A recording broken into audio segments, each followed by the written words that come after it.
with me away.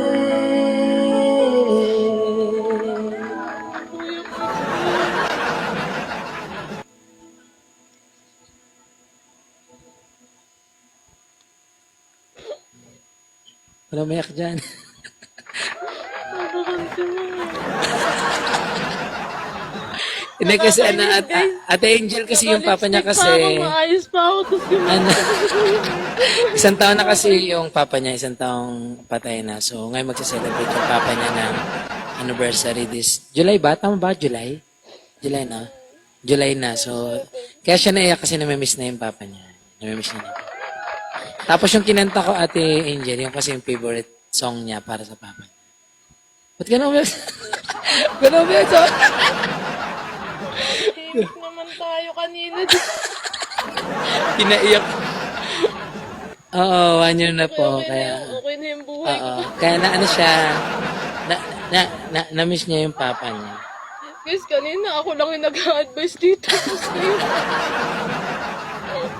Parang nagbabalikan lang ng abiso Diba? sa buhay namin. Pero namimiss ko yung part na ano eh. Diba? Kasi gusto ko maramdaman ni Jedi yung love niya sa papa niya. Sobrang love niya yung papa niya. Okay.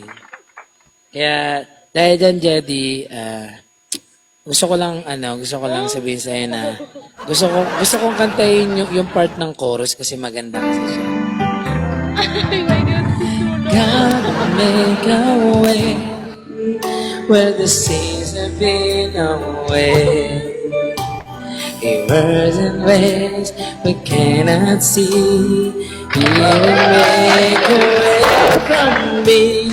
He will be my guide. Hold me closer to his side. Love is strength for each new day. He will make a way. He will make a way. Kaya malungkot.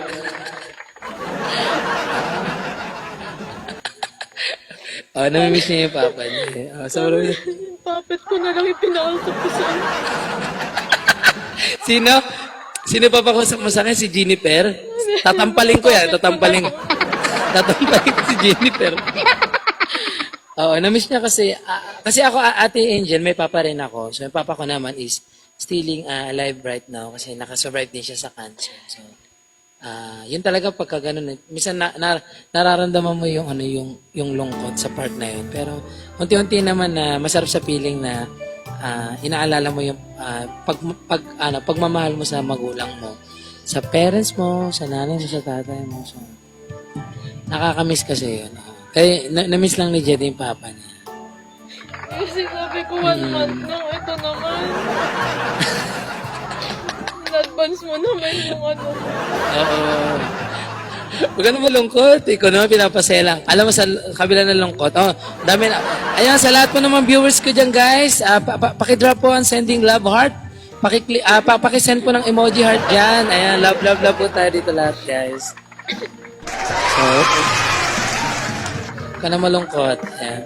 Pinalungkot lang. Hindi kita pinalungkot, pinasaya nga kita kasi kinanta ko yung favorite song mo sa papa mo, diba? Guys, hindi ito yung last na ginawa niyo yun.